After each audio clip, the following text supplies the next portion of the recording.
Bonjour Aldo Naouri. Bonjour.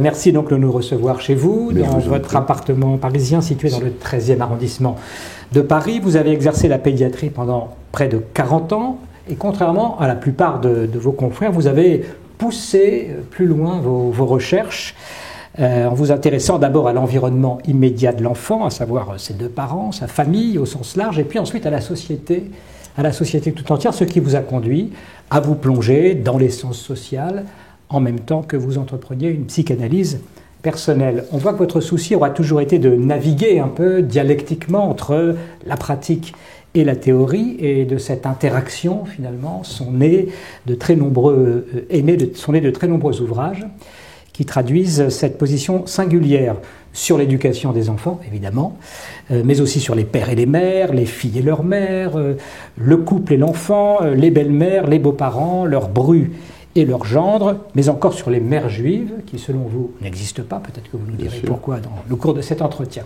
Avant de reprendre les grandes lignes de votre parcours depuis votre naissance en Libye, en 1937 jusqu'à vos activités d'aujourd'hui, une question peut-être générale sur le moment présent. On dit parfois que vous êtes réactionnaire, on vous a collé cette étiquette. Quelle lecture vous faites de la situation actuelle?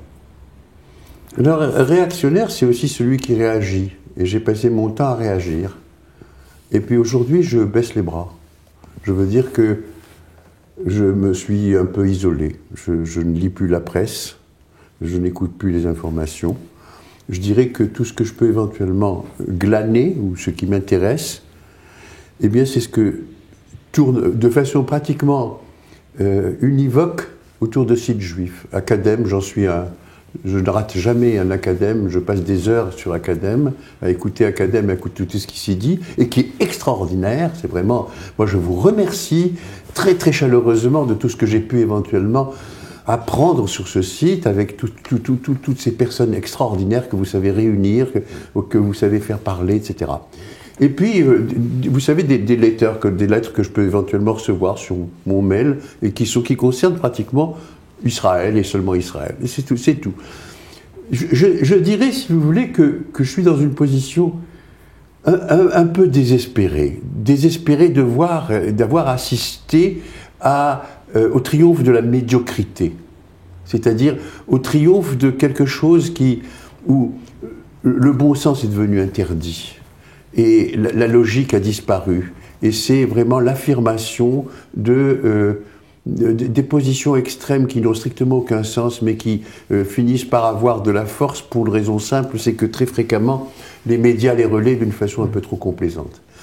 Alors, de ce côté-là, je suis un peu désespéré. Je suis désespéré parce que, au fond, quand je me suis penché sur ce qu'il en était du devenir d'un enfant pour devenir adulte, je me suis rendu compte jusqu'à quel point, à travers le métier que j'ai exercé, les premières années sont fondamentales. Les premières années sont fondamentales, c'est-à-dire que un enfant qui est un être qui vient au monde aujourd'hui, comme il venait au monde il y a 7 millions d'années, quand l'espèce a été spécifiée, eh bien, cet enfant-là ne peut devenir un adulte que dans la mesure où on bride son système pulsionnel. C'est-à-dire qu'il est fondamental de ne pas le laisser se répandre dans sa, entre guillemets, nature, qui lui donnerait le sentiment de toute puissance. Or, voilà maintenant 2 ou 3 générations qu'on a décidé que l'enfant, il fallait ne pas le brider. Ouais. Eh bien, on a le résultat. Et c'est désespérant. Et ça fait 40 ans que j'ai hurlé que ce n'était pas des choses à faire, que ça allait être nuisible. Et j'assiste, malheureusement, justement, comme je vous dis, au triomphe de la médiocrité. Médiocrité, ça signifie abaissement des barrières, des limites. Médiocrité, ça veut dire qu'il n'y a plus aucune espèce de repère qui puisse éventuellement permettre la construction d'un lien social allant vers le progrès, vers la paix, on n'est plus que dans les affrontements, que dans les intérêts individuels, que dans la volonté de puissance de chacun, et que, en définitive, nous sommes dans une société que les sociologues ont appelée adolescente, précisément parce que elle n'a plus la dimension adulte, elle a la dimension adolescente, c'est-à-dire cette dimension où on a le sentiment que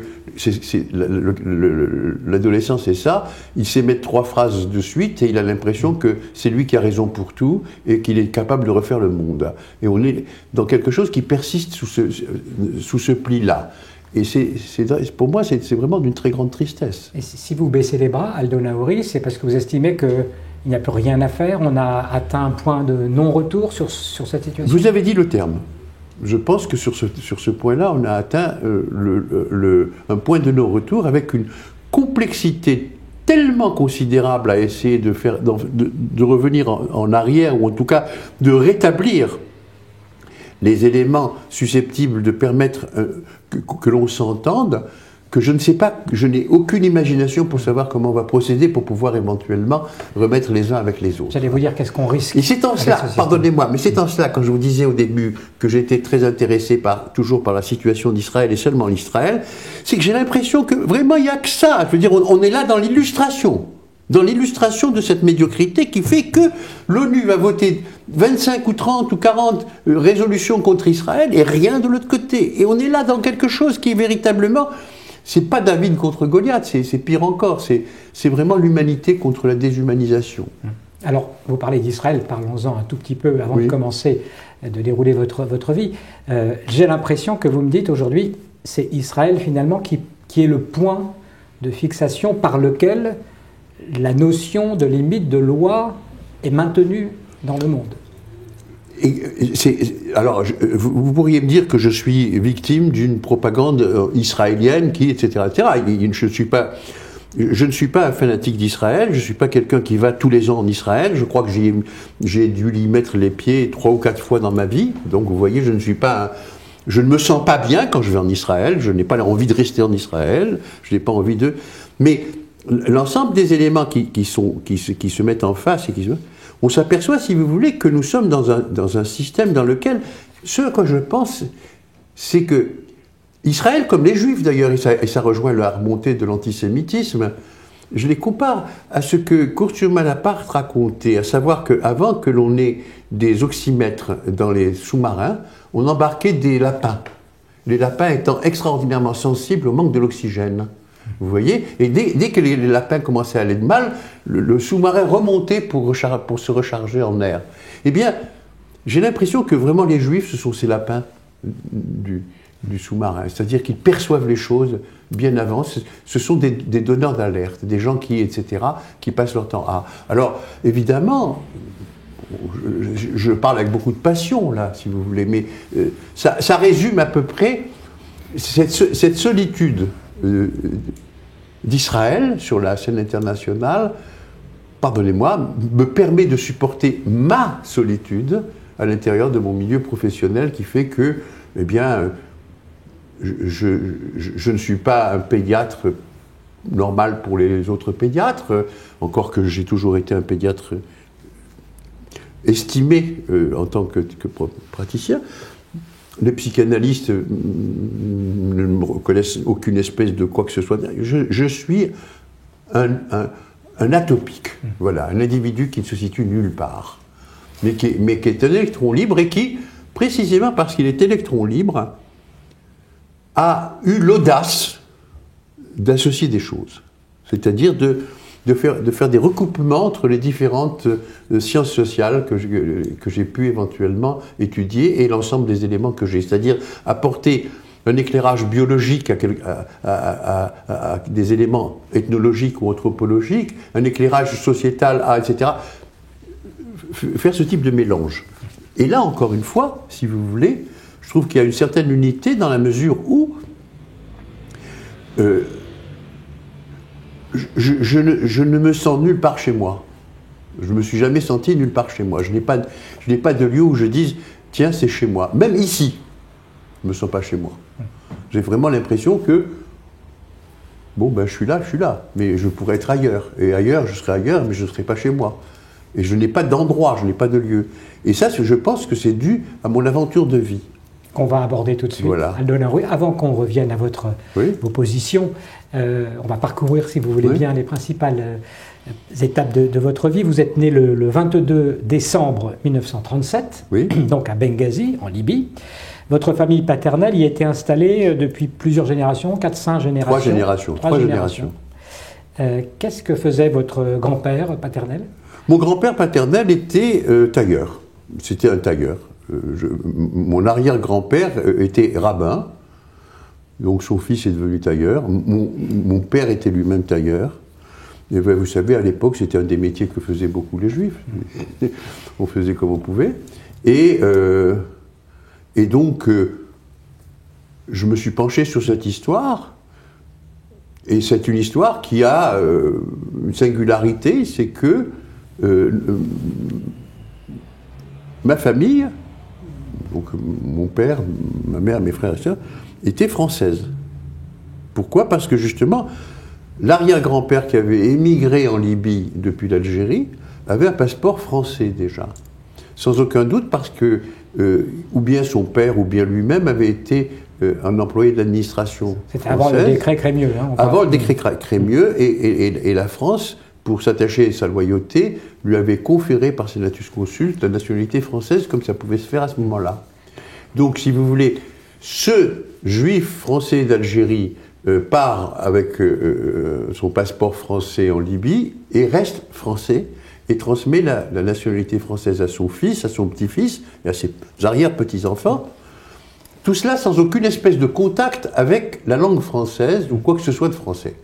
C'est-à-dire que plus tard en Algérie, en retour en Algérie. Voilà. En Algérie. Et alors, c'est précisément, si vous voulez, au bout de quelques générations, au fond, nous étions français de nationalité, mais très profondément libyens. Et vous parliez le judéo-espagnol? Non, pas du tout. Je parlais le judéo-arabe, le judéo-libyen, plus précisément, qui est encore quelque chose d'autre. Et alors, ce judéo-libyen m'a bercé et a fait toute ma vie, et j'ai passé mon existence à penser que c'était cette langue judéo-libyenne et ces mœurs judéo-libyennes qui m'avaient fabriqué tel que j'étais. Et récemment, très récemment, je veux dire qu'il y a moins d'1 an,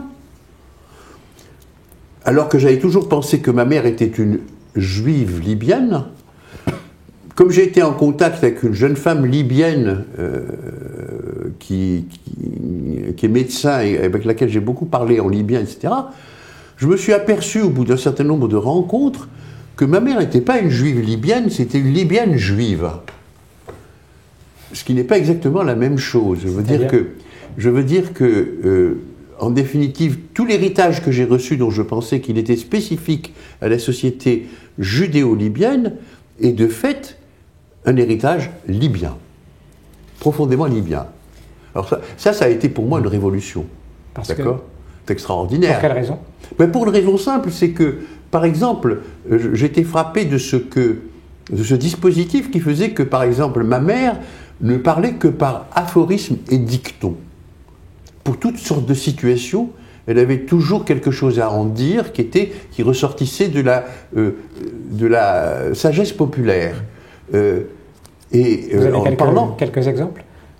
Par exemple, si tu en vois deux qui s'entendent, c'est qu'il y en a un qui supporte beaucoup, vous voyez.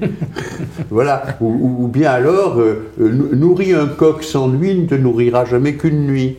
Vous voyez. Ou bien alors, je ne sais plus, jamais un enfant ne chérira son parent comme le parent chérit son enfant. Ou bien alors, mais à tout propos, Et donc, en rencontrant cette jeune femme libyenne, parce que je n'ai pas rencontré de Libyen avant cette période-là, je lui ai confié, et elle m'a dit, mais c'est ça. Et elle m'a expliqué que les femmes en Libye, étant interdites de parole, avaient constitué ce système d'aphorisme pour pouvoir intervenir de façon apparemment neutre, mais quand même mettre leur... Et j'ai trouvé ça admirable comme dispositif, vous voyez, et ça m'a vraiment... énormément à la fois apporté et en même temps amené à réfléchir sur tout cela. Et bien cette langue-là et cette culture a été ce qui m'a habité suffisamment profondément pour avoir déterminé tout le reste de ma vie. Je veux dire que par exemple, je fais une psychanalyse, je suis sur un divan. Eh bien, une psychanalyse, ça consiste à dire ce qui vient par la tête, ce qui vient dans la tête, et les associations amènent ceci et on fouille.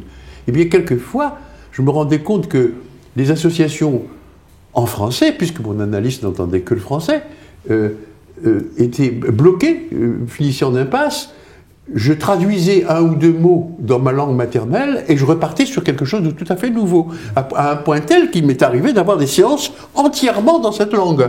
Et le monsieur n'entendait rien, mais peu importe, le travail se faisait.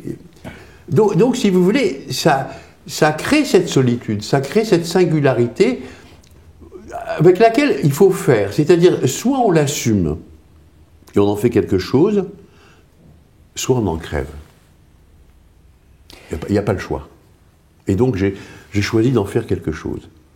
On va dire encore un mot de vos parents. Votre père, qui est mort très jeune, puisqu'il est 36 mort ans, d'un coma diabétique, oui. 2 mois seulement avant votre naissance. Oui. Qu'est-ce que vous savez de lui? Je sais énormément de choses parce que ma mère n'a pas arrêté de m'en parler toute ma vie. Et qu'elle avait avec lui une relation qui était une relation extrêmement forte, une relation tellement intense qui a fait que, de toutes les façons, elle n'a plus jamais connu d'autre homme et plus rien. Il était avec elle sans arrêt, à un point tel qu'elle a averti de mes sœurs un jour qu'elle allait mourir le soir même. Et d'ailleurs, elle est morte le soir même. Elle a dit, je meurs ce soir. Alors, il n'y avait rien de particulier. Elle dit, ce soir, je serai morte. Mais quand mes sœurs, on lui a demandé, qu'est-ce qui t'arrive, pour dire une chose pareille, elle a dit, j'ai rêvé cette nuit, pour la première fois depuis qu'il est décédé, que je faisais l'amour avec votre père. Donc ça fait partie, si vous voulez, de cette dimension quasi mythologique, un petit peu merveilleuse, entre guillemets, qui fait que le récit est très fort. Tous ces éléments mis bout à bout, quand ils sont utilisés par une mémoire étendue comme la mienne, moi je suis un hypermnésique, je n'arrive pas à oublier, je n'oublie jamais rien, tout est là, etc., font que les associations se font et sont dans une singularité assez considérable. J'ajouterais, si vous me permettez, que dans la mesure où le lien avec ma mère était très fort et que nous étions partis de Libye en 1942, non pas du tout volontairement, mais chassés par le gouvernement de Mussolini parce que nous étions français, que l'Italie ne voulait plus garder de ressortissants étrangers sur son sol, nous avons été renvoyés vers la France la plus proche, c'est-à-dire l'Algérie. Et on était une quarantaine de familles. Dans mon cas, il y avait d'autres familles qui étaient renvoyées vers l'Égypte, qui était le territoire anglais, parce que ces familles-là, c'était toutes des familles juives d'ailleurs, qui avaient ces nationalités. Donc quand on est arrivé en Algérie, la solitude était encore plus grande, puisque nous arrivions dans un milieu dont nous ne connaissions rien. Le français n'était pas notre langue, nous ne savions rien. L'arabe algérien n'était pas l'arabe que nous parlions, donc on était très solidaires. Et cette solitude, je l'ai ressentie encore plus, puisque j'avais 4 ans, et si vous voulez, ma mère a pris une importance gigantesque, et c'était mon repère. Et comme c'était mon repère, je passais mon temps à le parler. Dès lors que j'ai appris français, ça a été très difficile de venir lui dire des choses dont je n'avais pas le mot dans notre langue. Donc j'ai passé mon temps à traduire du français à ma mère qui ne comprenait pas les concepts que cette langue m'apportait. Et au fond, ça m'a formé à ceci, c'est que quand j'écris et que je viens apporter des éléments d'une science quelconque, je ne fais rien d'autre que traduire. Je veux dire, je ne suis pas un créateur. Je n'ai jamais rien inventé. Je n'ai fait que mettre en forme des choses que je suis allé chercher par-ci, par-là, pour les conjoindre. Votre mère était votre repère, sans être lacanien. On a du mal à croire que l'auteur d'une place pour le père n'ait pas été influencé tout de même par le fait de n'avoir pas connu le sien. Est-ce que c'est une fausse idée ? C'est extrêmement important, puisque j'entreprends une psychanalyse et je vais donc voir des psychanalystes tour à tour pour voir celui qui me conviendrait. Ça fait une séance et j'arrête, j'avais 2 séances, j'arrête. Et le jour où je trouve l'analyste avec lequel je sais que je vais faire mon analyse, je lui dis cette phrase que je n'avais jamais pensée. J'avais jamais. Mais c'est précisément l'effet de vérité. Donc je m'explique à lui, je lui dis, j'ai 36 ans, mon père est mort à 36 ans, jusqu'à maintenant j'ai su comment vivre, maintenant je ne sais plus. Et je viens donc poser ma demande sur ce mode-là. Et c'est précisément quelque chose qui, non seulement n'a pas cessé de me travailler, mais continue de me travailler, si vous voulez, au sens où, même si ce père a été extraordinairement présent dans le discours de ma mère, à tel point que je pourrais vous en parler pendant 3 heures, si vous voulez vous raconter ses faits, ses gestes, sa manière de faire. Il reste que vous me parlez d'elle quand même. Pardon? Comme vous parlez de lui. Vous dites qu'elle vous en parlait. Oui. Mais sur lui précisément. Vous, quelle image vous en avez aujourd'hui comme personne? Il m'attendrit beaucoup parce qu'elle le décrivait à la fois comme un galopin, complètement inconséquent, et elle racontait par exemple qu'elle lui faisait des poches. Et elle me disait d'ailleurs, toutes les femmes font les poches de leur mari. Elle lui faisait des poches parce que quand il touchait de l'argent pour un costume ou n'importe quoi, il commençait par aller se payer une tournée dans un bistrot, dépenser son argent, etc. Et quelquefois, c'était la misère, il n'y avait pas d'argent. Donc elle avait pris l'habitude de lui faire les poches, d'acheter un bijou. Et puis quand l'argent commençait à manquer, elle posait le bijou au mont-de-piété pour pouvoir éventuellement, tout en continuant de lui faire les poches.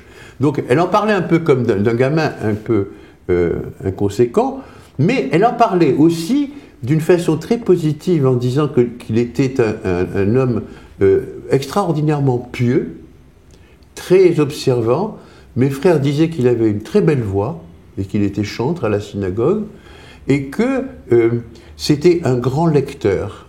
C'était quelqu'un qui passait son temps à lire, et pas seulement d'ailleurs des livres religieux. Donc, si vous voulez, ça m'a poussé, ça n'a fait que renforcer cette sorte de curiosité que j'avais pour la chose intellectuelle. Ça m'a mis comme ça, de me donner un exemple. Donc voilà. Le judaïsme avait une place importante dans votre petite enfance. C'était plus que traditionnel. Absolument. Mais c'est très très important, ça. Alors, non seulement... Mais alors, le judaïsme avait non seulement une place importante de mon enfance, mais il m'était souligné que ce judaïsme que nous connaissions quand nous sommes arrivés en Algérie, au moment où moi je commence à percevoir les choses et à les entériner, n'est rien à côté du judaïsme libyen qui lui était beaucoup plus rigoureux, beaucoup plus... Je veux dire que les frères que je découvre quand je suis enfant et qui sont là, sont des individus qui avaient une instruction hébraïque extraordinaire. Je veux dire que je téléphonais à mon frère en lui disant « à tel endroit de la Torah, il est dit, je sais qu'il y a un endroit dans lequel on dit ça », il traduisait 2-3 en hébreu, et puis il me disait « c'est tel livre, tel paracha, tel verset ». Mes frères connaissaient la Torah par cœur. Ils connaissaient pas seulement la Torah par cœur, ils connaissaient l'ensemble des livres juifs par cœur. Mais quand je vous dis que c'est par cœur, c'est pas croyable. Et quand je leur demandais, mais comment se fait-il que vous sachiez tout ça par cœur? Et mon frère aîné m'a répondu, c'est la question que j'ai posée au rabbin, en lui disant, pourquoi est-ce que vous nous enseignez tout cela et que vous nous obligez à l'apprendre par cœur, alors qu'il y a les livres? Et le rabbin m'a répondu, les livres, on peut les brûler. Voilà, pour moi, c'est une chose que évidemment, le judaïsme en Algérie, quand vous arrivez, puisque vous étiez donc chassé en 1942, on l'a compris pendant la guerre, quand les Italiens vous ont chassé vers l'Algérie, vous arrivez à Orléansville. Comment ça, vous avez un souvenir de ça, de cette période de l'installation? Mais jour par jour. Parce que là, vous étiez très jeune, vous aviez... J'avais 4 ans. 4 ans et quelques, oui. Voilà, mais mais vous n'imaginez pas, je pourrais écrire des livres entiers sur... entre 4 et 7 ans, je pourrais vous écrire des livres entiers sur ce que j'ai pu vivre. Non, mais c'est quand même un effet extraordinairement frappant qu'une aventure comme celle-là, qui est cette aventure de migration. J'ai d'ailleurs donné un article récemment sur ces éléments-là. C'est frappant parce que on est solidaires, on est tous ensemble et nous partageons de façon très intime l'énorme angoisse dans laquelle nous sommes. Et cette angoisse-là, non seulement je la fais mienne, mais je vais passer mon temps à essayer de repérer le plus possible d'éléments susceptibles de m'en donner les clés. Parce que c'était compliqué de passer de Benghazi à Orléansville. C'était très compliqué. D'abord, le voyage a mis 2 mois. Ensuite de ça, on a voyagé par camion, par train, par de différentes manières. Et par exemple, dans cette langue maternelle que j'ai passé mon temps à décomposer pour essayer de savoir de quoi elle était faite et quelle était sa composition, je me souvenais d'une chanson. Parce que dans ce milieu-là, on mettait tout en chanson. Les événements se mettaient en chanson. Et les chansons, c'est comme ça que diffusait l'information. D'endroit en endroit, c'était par les chansons. Eh bien, j'avais un mot qui était pour moi un véritable mystère. C'était le mot Sbinsaria. Et je ne trouvais pas d'équivalent, je ne savais pas quelle était la radicale, etc. Jusqu'au moment où, encore une fois, butant contre la difficulté du repérage linguistique, je demande à mes frères et à ma mère, mais c'est quoi Sbinsaria? Et ils me racontent que c'était ces endroits dans lesquels on nous mettait pendant quelques jours, la Croix-Rouge nous mettait pendant quelques jours dans les différentes villes à partir de la Tunisie.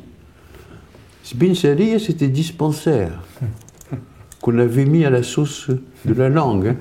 Vous voyez, alors, quand vous faites des découvertes comme ça, quand vous êtes frappé par l'inconnu, si vous voulez, et c'est ça. Ça constitue à la fois la mémoire, ça constitue les attitudes, ça constitue le devenir, ça constitue quantité de choses de cet ordre-là. C'est comme si vous aviez un socle existentiel auquel vous n'aviez pas forcément accès différemment, que vous retrouvez par forage, qui revient. Je passe mon temps. Les derniers mots de cette langue dont j'ai découvert l'origine, je les ai découverts en 1993, vous voyez. J'ai découvert des mots qui étaient pour moi des mots totalement inconnus, dont je n'avais pas les radicaux, je ne savais pas, et dont j'ai découvert qu'ils étaient turcs.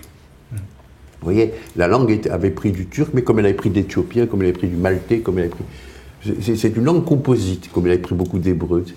On avance, donc vous êtes à Orléansville, votre scolarité, école et collège. Oui. Vous avez un bon souvenir de cette période-là? Tout à fait. Vous avez dû apprendre le français, mais malgré tout, vous êtes bien adapté? Ah ben, non seulement j'étais adapté, mais en plus, je dirais a posteriori, je veux dire que le praticien que j'ai été par la suite a fait le diagnostic de ce que je pouvais être à ce moment-là. Mais j'étais ce qu'on pourrait appeler aujourd'hui un surdoué.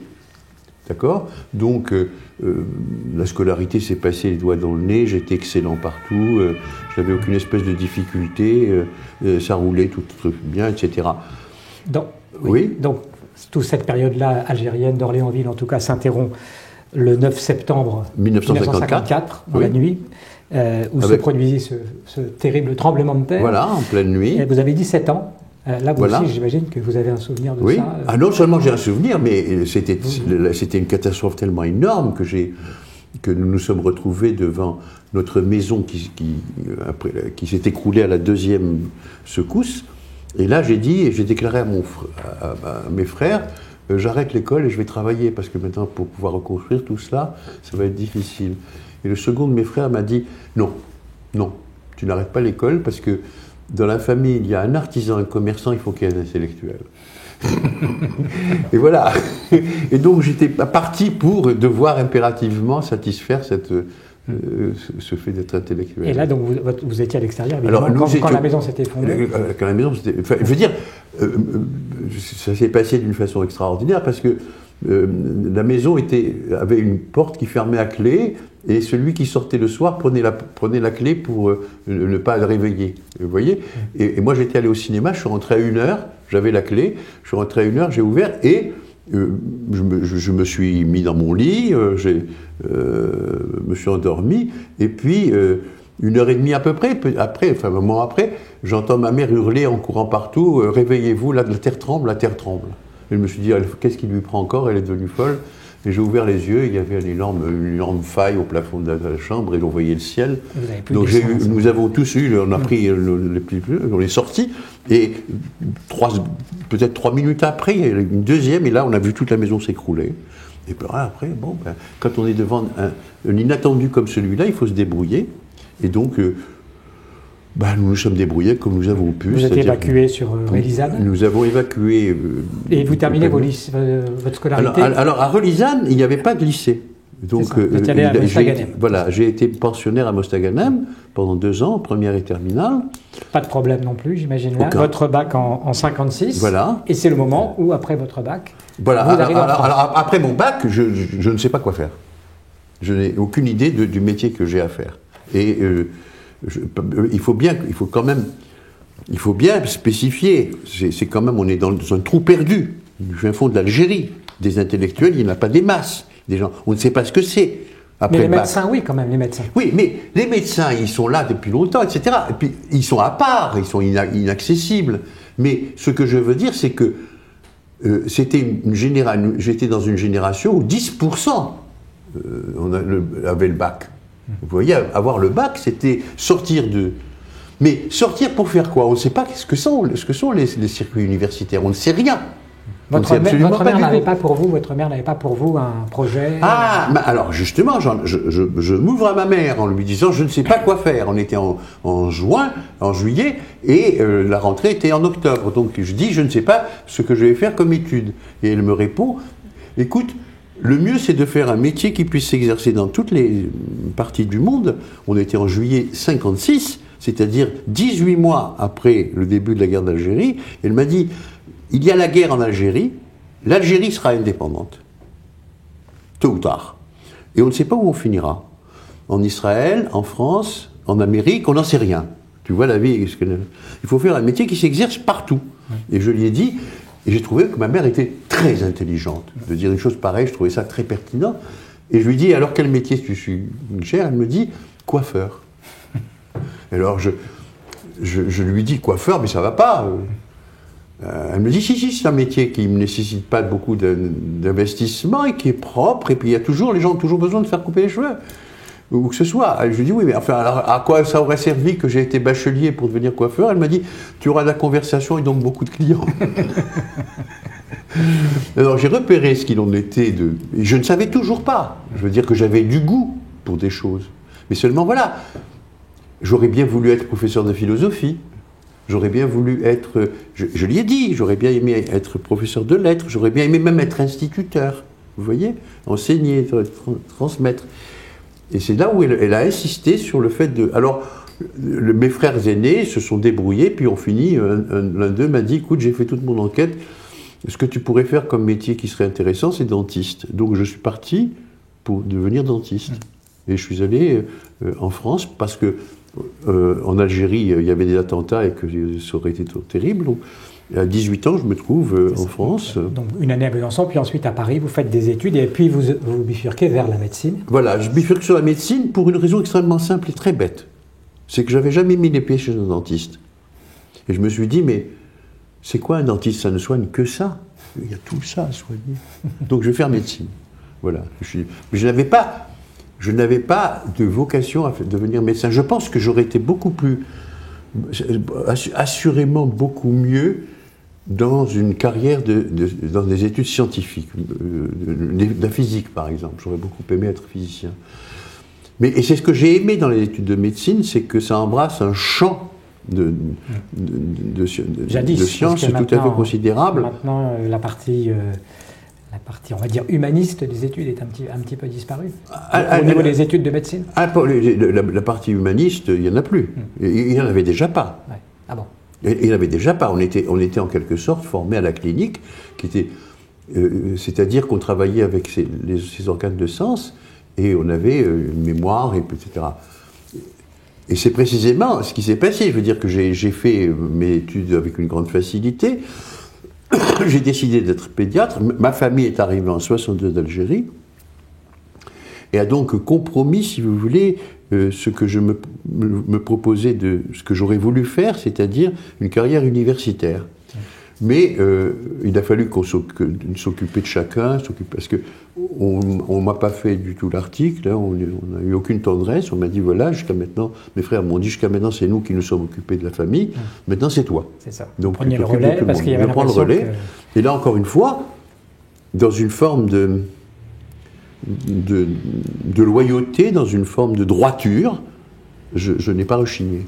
Donc, si vous voulez, j'ai sacrifié la voie de la formation universitaire, pour une carrière universitaire, et je me suis installé. Voilà, vous êtes installé dans ce même appartement d'ailleurs Dans à l'époque, dans cet appartement. et vous êtes resté pédiatre très longtemps, je l'ai dit, plus de 40 ans, près de 40 ans. Oui. Il y a une année importante dans ce processus, c'est 67, quand vous intégrez un groupe de pédiatres, le groupe Balit. C'est ça. Où vous discutiez donc... c'est-à-dire que quand je suis ça arrivé... vous a donné une nouvelle dimension à l'exercice de la profession.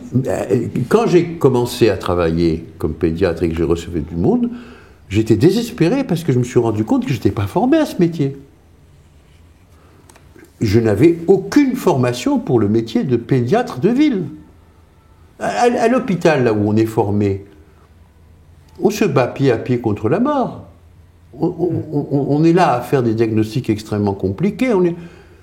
Moi, en tant que pédiatre de ville, on m'a amené des enfants qui allaient bien.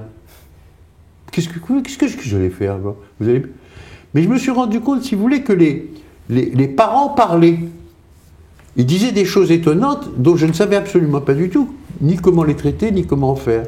Et j'ai entendu parler d'un groupe qui s'appelait le groupe Balit, dans lequel, justement, on étudiait la relation du médecin et de son patient, et de ce qu'il y avait à en tirer. Donc j'ai foncé là-dedans avec un énorme enthousiasme, et j'ai travaillé pendant 5 ans dans ce groupe, et nous avons d'ailleurs écrit un livre, à ce moment-là, dont j'ai écrit 2 chapitres, et c'est une chose que j'ai faite dans ce que j'appellerais, si vous voulez, la naïveté et l'innocence. Pour une raison simple, c'est que je connaissais le nom de Freud, je n'avais jamais rien lu, je ne savais pas ce que c'était que la psychanalyse à part de sa définition, et puis j'étais là pendant 5 ans à travailler sur la relation médecin-malade en sachant qu'il y avait un inconscient. Et tout cela a transformé votre pratique, évidemment. Non seulement ça a transformé ma pratique, mais ça m'a, encore une fois, si vous voulez, c'était... ma curiosité a été, mais on arrête ce groupe Balit, mais ça ne suffit pas, puisqu'on parle d'inconscient, je vais aller voir ce que c'est que l'inconscient. Donc je vais compléter ma formation par une psychanalyse. Et c'est comme ça que je vais donc aller voir un psychanalyste dans le but conscient de compléter ma formation pour pouvoir éventuellement obtenir une dimension supplémentaire, sans savoir que ça conjoignait le besoin personnel, qui était justement cette histoire de père. Cette fameuse âge de 36 ans qui était voilà. le tournant important. Et tout ça, finalement, ça vous a amené parallèlement à entreprendre une œuvre importante. Non, mais il faut commencer par dire que le psychanalyse, c'est une aventure fabuleuse. C'est extraordinaire, c'est prodigieux. Je veux dire que ça décuple, ça centuple les capacités en tout cas pour vous. Intellectuelles, pour moi, les capacités intellectuelles, à telle enseigne que cette curiosité que j'ai émise va être portée à sa propre puissance dans la mesure où j'entends parler de quelque chose, je vais y aller. Je veux dire que on me dit la linguistique saussurienne, mais on y va. Je vais aller faire de la linguistique. On va me dire de l'ethnologie, on y va. Et je vais donc, si vous voulez, pendant cette analyse, me former à des quantités de sciences humaines, les unes après les autres, avec une boulimie extraordinaire. Je veux dire que quand je n'avais pas quelque chose à me mettre sous la dent, je trouvais que la vie ne valait pas la peine. Il fallait impérativement que il fallait que ma curiosité puisse éventuellement trouver de quoi se nourrir. C'était aussi toute une époque où les sciences humaines étaient quand même aussi reines, qu'elles ne sont plus tout à fait. Qu'elles ne sont plus du tout, malheureusement. Mais nous revenons là à ce que je vous en disais, de la médiocrité. C'est-à-dire qu'aujourd'hui, c'est vraiment l'abrutissement de tous les côtés. Donc vous parlez, on va dire un mot de votre œuvre quand même, puisque encore une fois elle connaît un grand succès, marqué par le souci dont je parlais tout à l'heure d'associer précisément ce vécu de praticien et puis les sciences sociales. Alors votre but en fait là en écrivant ces livres, c'était de transmettre cette expérience pour aider les parents. C'est pas seulement transmettre, c'est véritablement essayer de formaliser ce qu'il en est de ce qui est nécessaire à un enfant. C'est-à-dire, c'est bien beau de conserver la santé du corps, mais un individu n'est pas seulement un corps. Un individu, c'est un corps avec ce qu'on pourrait dire rapidement une âme, avec une psyché, d'accord ? Or ça, c'est fabriqué. Je veux dire qu'on est le produit de de l'environnement le plus intime dans lequel on se trouve. Si vous voulez, il y a une dimension, ce qu'enseigne par exemple la biologie, si vous voulez, c'est que la santé, c'est le silence des organes. Et ce qu'enseigne la physiologie, quand on se penche sur ce qu'il en est de ce silence des organes, c'est que ce silence des organes n'est possible que dans la mesure où il y a une sorte d'homéostasie, c'est-à-dire d'équilibre. De la même manière que l'architecte travaille avec un fil à plomb, si vous voulez, notre organisme travaille avec quelque chose qui est strictement identique et qui est cet équilibre. Cet équilibre en question va connaître plein d'effecteurs qui vont le déstabiliser ou le ramener. Ou le ramener. Donc, on va avoir du côté des influences intimes de l'environnement des éléments perturbateurs et des éléments facilitateurs. Donc, je vais dire, c'est bien beau de s'occuper d'un enfant, mais un enfant, ça n'est jamais un produit de hasard, c'est un enfant qui va être conçu et voulu par ses parents, je veux dire, parlons de la règle générale, mais pourquoi est-ce qu'on veut un enfant? D'accord? Et en posant une question comme celle-là, je m'aperçois, si vous voulez, que, au fond, chacun fait un enfant sans se l'avouer, sans le savoir, sans rien en savoir, pour réparer sa propre histoire. C'est-à-dire pour mettre dans la transmission, au service de cet enfant, l'expérience qu'il a fait et lui éviter les erreurs qui ont été commises pour lui-même. Moyennant quoi, il focalisera sur le point qu'il a connu par expérience, laissant un champ énorme d'endroits où il fera une bêtise lui-même. Si bien que, si vous voulez, ce sont les erreurs de l'éducation qui sont le moteur de la reproduction. Mais encore faut-il, si vous voulez, faire le moins de mal possible. Donc, à partir du moment où on est capable de pouvoir réunir un faisceau d'éléments susceptibles de donner aux parents une idée de ce qu'ils peuvent éventuellement avoir à faire, c'est-à-dire ne pas rougir même d'avoir à réparer leur histoire, ça c'est une chose naturelle. Et moi j'ai trouvé ça extraordinaire parce que j'ai écrit dans un de mes premiers livres que cet enfant qui était le réparateur d'une histoire, comme il était réparateur de deux histoires différentes, allait nécessairement aboutir à devenir un séparateur. Vous voyez ? Et la découverte que j'ai faite dans un immense enthousiasme, mais par le plus grand des hasards, parce que je ne suis pas hébréophone, c'est que l'hébreu est une langue dans laquelle chaque mot a son sens, mais est affecté du sens de tous ses anagrammes. D'accord ? Eh bien, le bébé, ça se dit Tinok, T-N-K. Vous voyez ? La réparation, c'est Tikkun, T-K-N. N'est-ce pas? Et la séparation, c'est Nituk, N-T-K. Effectivement. C'est quand même assez extraordinaire. Alors évidemment, vous direz que ça ressemble à une construction. Construction ou pas, c'est là. Vous voyez? Et c'est précisément toute cette amphibologie qui va m'attirer d'ailleurs à essayer de pousser plus loin mes formations. Et ça avait avec un rapport entre la santé de l'enfant aussi et cette dimension-là. Tout ça interagit. Énorme. Tout ça interagit de façon considérable. C'est pas en plus. Non, c'est pas en plus. Ah non, pas du tout, pas du tout. Ça interagit de façon extraordinairement. D'ailleurs, quand j'ai écrit le second de mes ouvrages qui s'appelle Une place pour le père, j'ai fait un livre qui était fait d'histoires cliniques. Et ces histoires cliniques étaient toutes des histoires organiques. C'est ça. C'est-à-dire, le corps de l'enfant souffre, et cette souffrance-là, la médecine permet de l'étouffer, d'étouffer, de la supprimer, c'est-à-dire qu'on met un bâillon au corps de l'enfant pour ne pas qu'il dise, et il va souffrir d'une autre manière, jusqu'au moment où on va aborder le problème du côté relationnel, et on va voir comment tout s'arrange à partir du moment où précisément on réintroduit cet élément d'homéostasie, je vous dis cet équilibre entre père et mère, qui permet justement à l'enfant de pouvoir s'extraire de quelque chose dans lequel il étoufferait autrement. Alors vous avez suscité des très nombreuses critiques, parfois assez violentes, sur vos thèmes. Pour résumer, donc en fait vous dénoncez ce qu'on pourrait appeler l'arasement des verticalités, l'indifférenciation des choses dans nos sociétés, la différenciation notamment par exemple générationnelle ou sexuelle, et c'est là-dessus que la modernité finalement vous a rencontré peu durement. Voilà. Non, elle ne m'a pas rencontré durement, elle a essayé de me faire taire de façon la plus radicale qui soit, c'est-à-dire en non seulement en ne faisant pas écho, mais en plus en tentant justement me traitant de réactionnaire au mauvais sens du terme, alors qu'en définitive, moi je travaille avec des preuves à l'appui.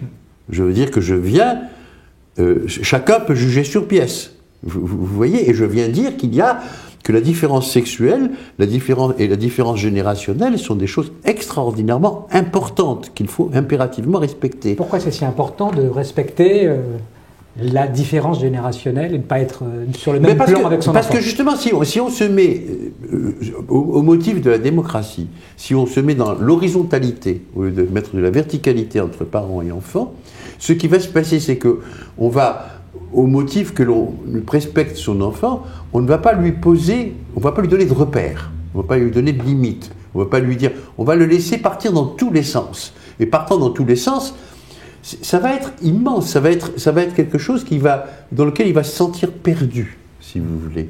Bon, mais ça n'est pas seulement dans les manières d'être parent ou les manières sociétales de la société qui sont.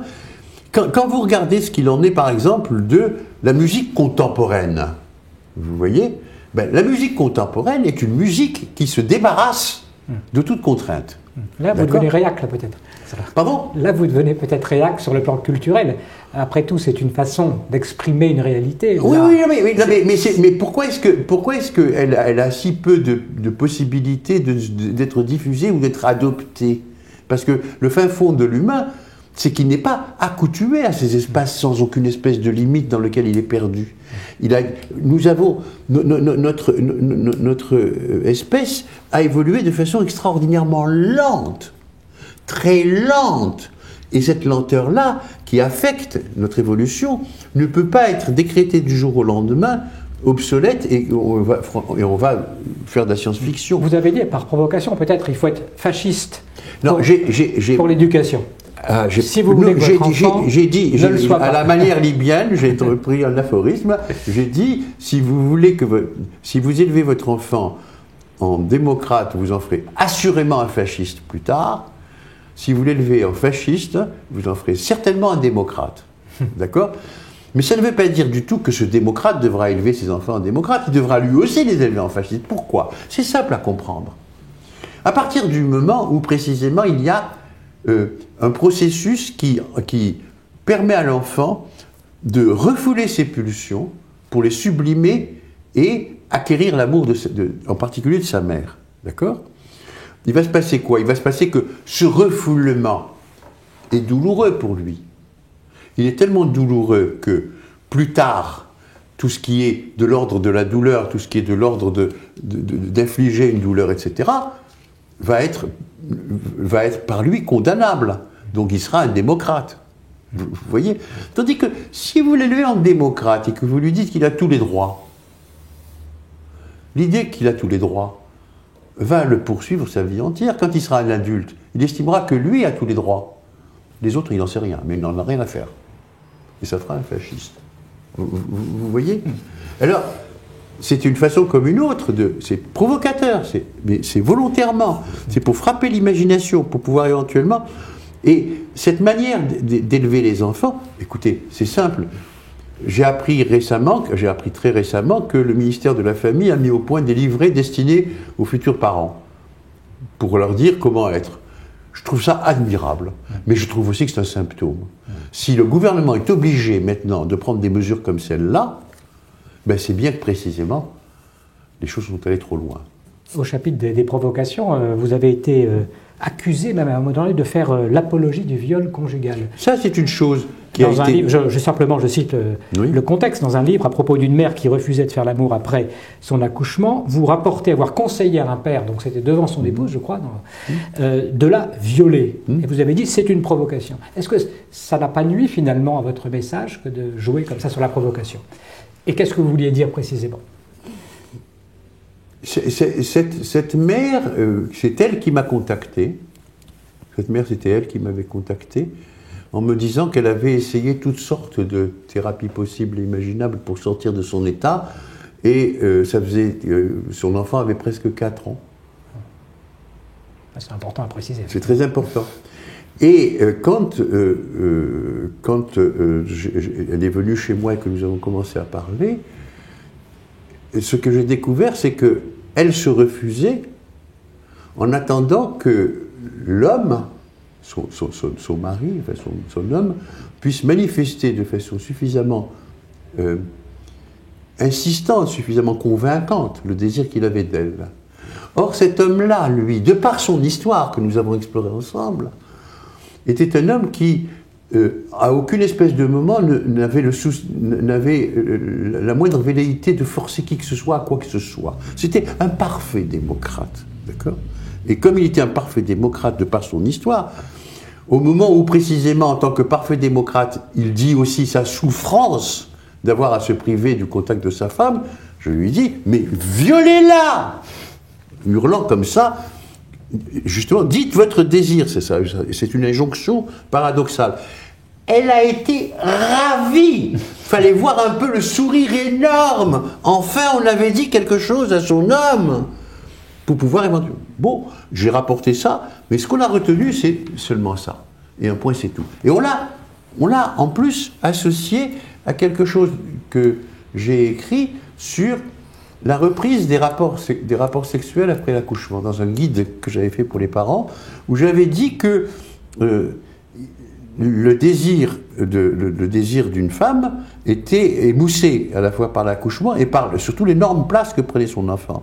Et qu'il était fondamental qu'on ne reste pas dans cet état, pour une raison simple, c'est qu'un état comme celui-là peut perdurer et aboutir à une destruction du couple et de la famille si rien ne se passe. Et j'ai dit qu'il était fondamental qu'une femme puisse éventuellement accepter un rapport sexuel, même non désiré, parce que ça viendrait après, le désir reviendra après, mais l'accepter au départ, exactement comme elle a accepté un jour la défloration pour pouvoir accéder à sa vie sexuelle. Alors, tout ça a été réuni et j'ai été l'objet d'agressions physiques par des commandos de jeunes femmes qui venaient me jeter des confettis, de la poudre dorée, etc., dans des interventions. Mais c'est malheureux, mais encore une fois, on est là dans quelque chose qui touche des zones extraordinairement délicates et qui précisément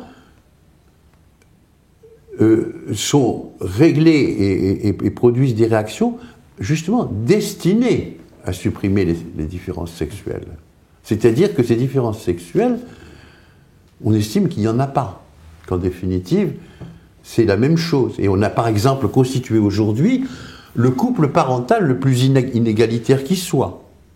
Et ça, c'est la biologie qui nous l'enseigne. Parce que on décide que de toutes les façons, père et mère sont logés à la même enseigne par rapport aux enfants, sans tenir compte que de toutes les façons, l'enfant a été porté dans le ventre d'une mère et pas dans le ventre d'un père. Et qu'à cet égard, il est littéralement programmé à l'intérieur de son cerveau physique par ce séjour intra-utérin. Et qu'il a une relation à sa mère d'une infiniment plus grande fiabilité que celle qu'il a à son père, qui pour lui est un parfait étranger. D'accord ? Et il se passe quoi ? Il se passe qu'on décide que de toutes les façons, de façon artificielle, c'est similaire, or que ça ne l'est pas.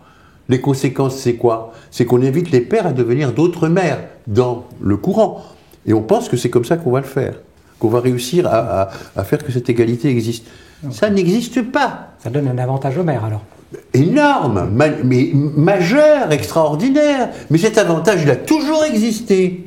Il a toujours existé, sauf que précisément, il a été enterré et complètement ignoré, et à aucune espèce de moment on a mesuré ses conséquences et ses effets. Pourquoi ? Parce que ces imbéciles d'hommes ont décidé qu'on allait brider les femmes en les mettant dans des positions inférieures sur le plan légal.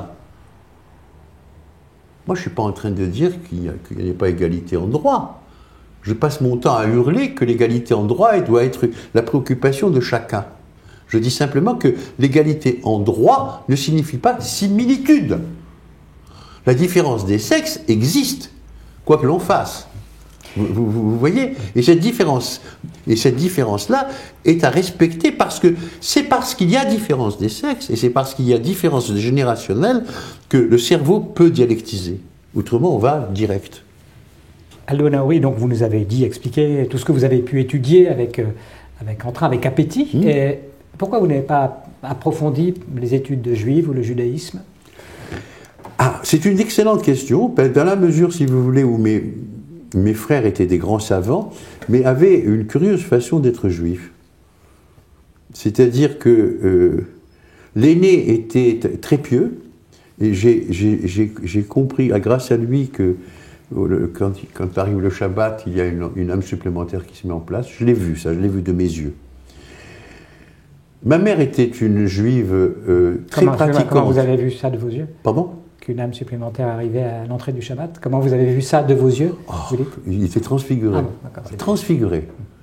Quand il fermait sa boutique de tailleur à 5 h de l'après-midi, qu'il savait qu'il allait partir à la synagogue, c'était plus le même homme. C'était un homme qui était habité par la joie.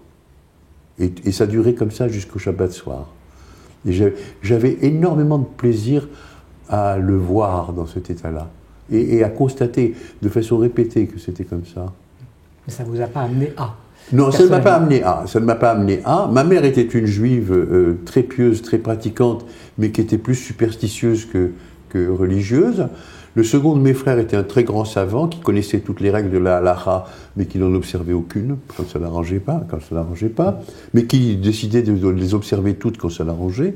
Tout ça était très, très flottant. Moi, pour ma part, j'ai donc j'ai adhéré au judaïsme, mais j'étais pas très instruit, parce qu'en Algérie, on n'instruisait pas beaucoup.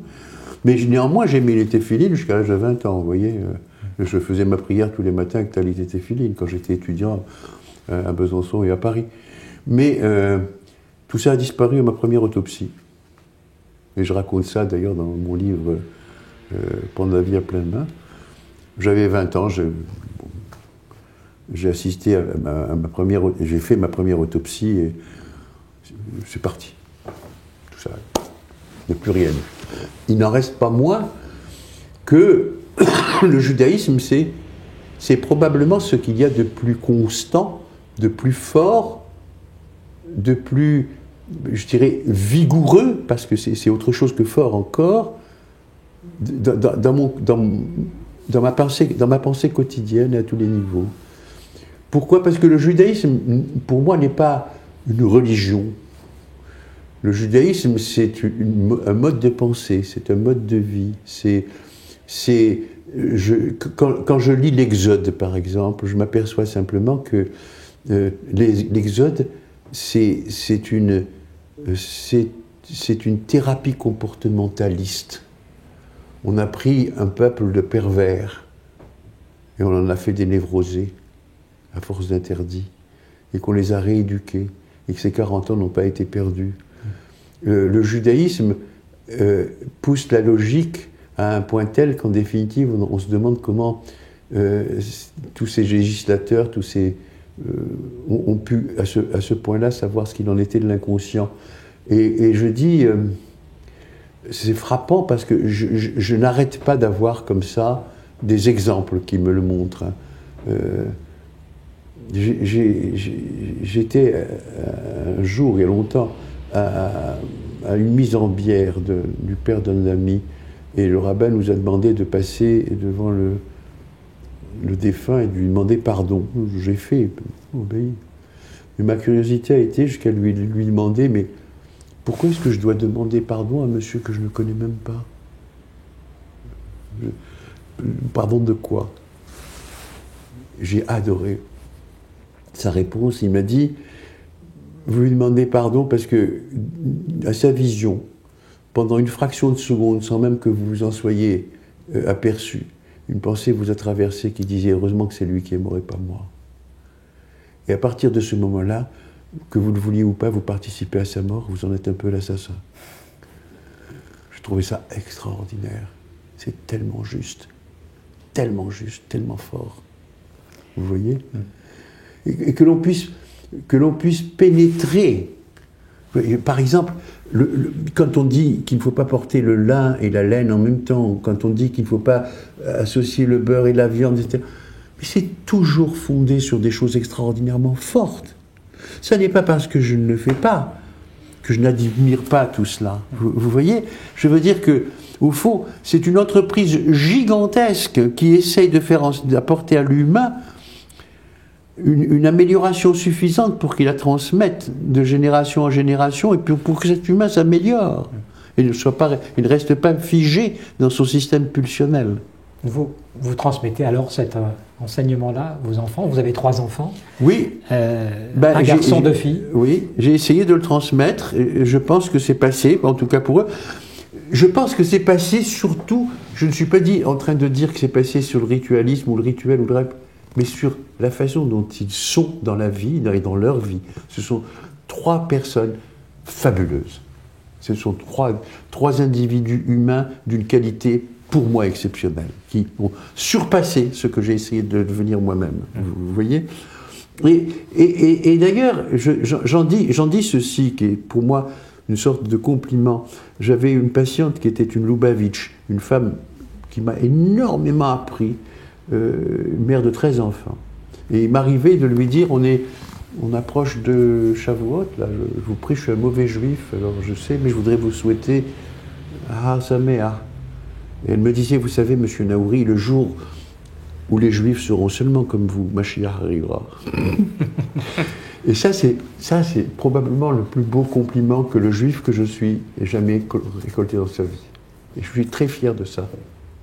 Et tout ce que vous dites aujourd'hui, Aldo Naouri, finalement, c'est issu de cette tradition, la notion de mettre la limite qui convient, la loi qui convient pour que la vie soit tout à fait, la plus tout à fait, pour que l'autre soit là et soit respecté, et pour que l'on soit précisément dans cette relation d'altérité dans laquelle, effectivement, on n'est pas seulement à regarder son propre nombril et à ne regarder que soi-même.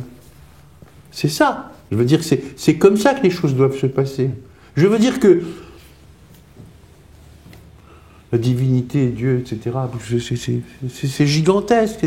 Bon, je n'y suis pas, mais derrière tout ça, je perçois quelque chose de tellement fort, tellement important, qui n'existe, que je ne trouve pas ailleurs, que je ne trouve pas. Je veux dire que lorsqu'on passe son temps à me parler des religions d'amour ou des religions... Mais là, on est dans la fabrication artisanale, minutieuse de l'humain. Et avec toujours ce qui pour moi est précisément l'esprit de cette entreprise. Une grande humilité. On fait ce qu'on peut, à la mesure de ce qu'on est. On en recueille des satisfactions, mais en définitive, après tout, on ne fait rien d'autre que son devoir d'humain. Vous avez dit tout à l'heure que vous n'écoutiez plus la radio, que vous ne lisiez plus les journaux, vous avez un peu décroché du monde.